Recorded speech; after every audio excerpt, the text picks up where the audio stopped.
The time has finally come to start patching some of these holes. The pin nails that I used did not leave big holes, but I'm just going to put a little speck of some wood filler in each of those and any of the gaps that I see, so I can do one more sanding and get this thing a step closer to paint.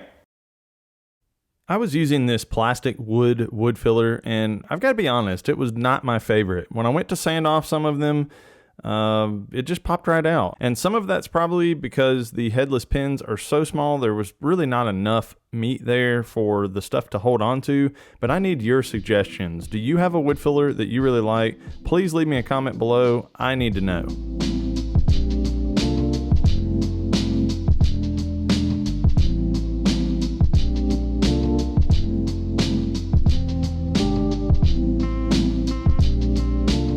I have swept up and vacuumed up all of the loose dust that I can, but I need to get the rest of it so that I can get proper adhesion for the caulk.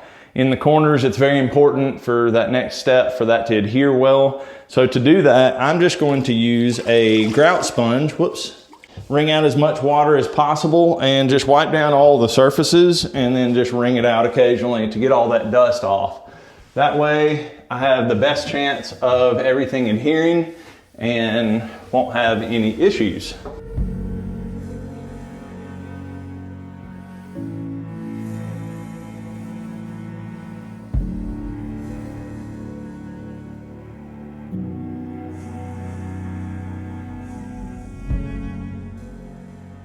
I saw this technique recently when laying down a bead of caulk to lay down the bead of caulk, spray it with some soapy water, and then use a popsicle stick, and it just comes right up. It doesn't leave the sticky residue everywhere. I just tried it out on one little section and it seemed to work. So let me bring you in and show you, and hopefully I can show you something that works well for you. All right, I've got the caulk gun ready to go. Let's do it right here.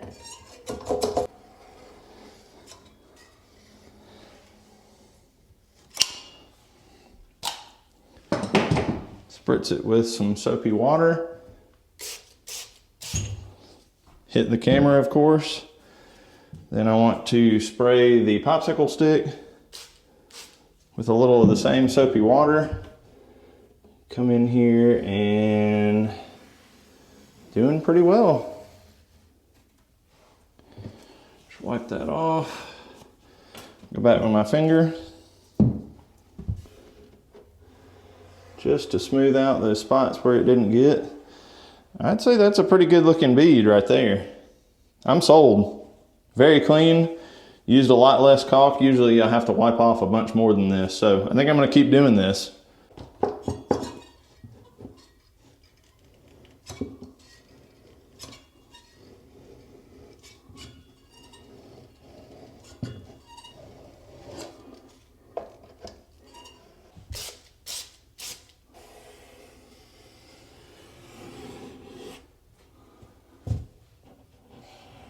I didn't put quite enough in that corner. Wonder if the old finger would smash it down. It's close. I like it. Now I just have a ton more of that. Since I think it would be pretty boring to sit and watch me caulk this entire thing, I'll throw it on a time lapse, and that way you can get the gist of how much of this I have to do. Let's go.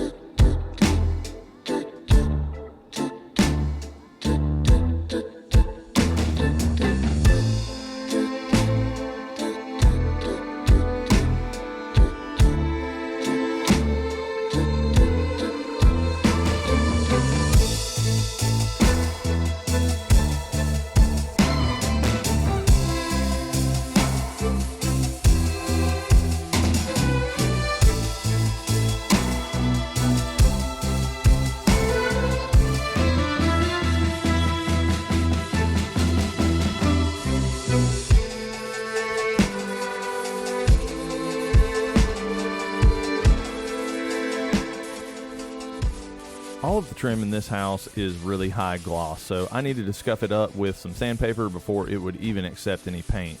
Then I would prime on top of that and then do my top coats on top of that. The time has come to spray this.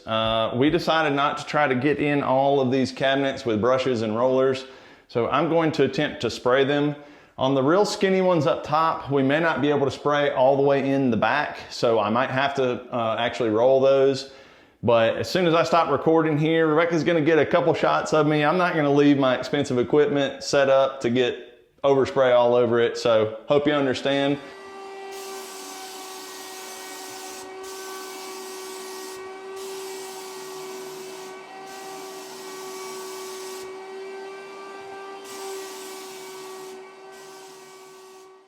It was pretty clear after just a couple of minutes of spraying, I needed to go get one of those full Tyvek suits. So I got one of those and then we could really start painting. This bathroom door had a little bit of a gap in it. And so as I would leave, Rebecca would shut me in there and then use some toilet paper to block any of the holes where you could see light through there. That just kept it out of our newly redesigned and painted bathroom. It's a little warm in this suit. I'm just beat. Oh.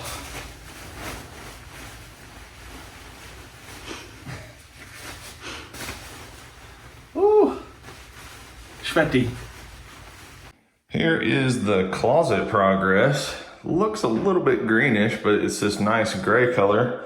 Got this first coat sprayed on everything, including the door, ceiling, cabinets, everywhere, and some of the floor accidentally, doesn't matter. I'll need to do a top coat. You can see in certain places it's still a little bit thin. You can see some white through there, the primer, and where I had the machine plugged in. So I'll have to paint that so that it all matches, but it's looking pretty good. The closet is coming along, making some good progress. I'm gonna do the top coat today, hopefully, and get all the painting pretty much buttoned up. I ended up doing a very light third top coat on here. When I was done yesterday, I came in here with a really bright light and used it to see that I could still see just slight speckles of the undercoat, the white primer underneath, and I felt like it needed it. So I spent some more time, put a little more paint in the gun, and just did that.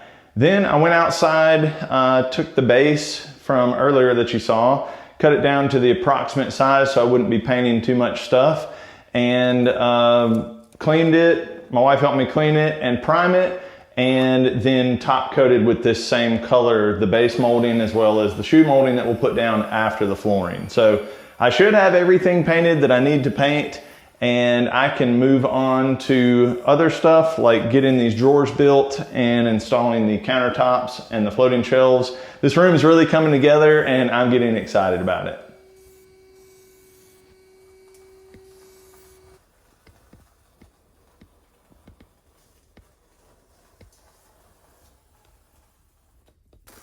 I didn't know what the light was, this paper.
One of the last things to do over here on the window side was just get the blinds back attached. If you've never attached blinds like this, they're held in with two brackets. You put them in from the front, kind of snap the pieces down, and that's it. They're pretty simple. Well, they can be. Cranky old things. Can't see.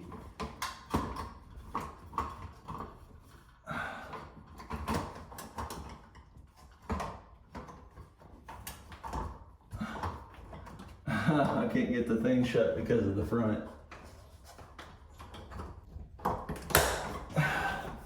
Never touch it again. Nice.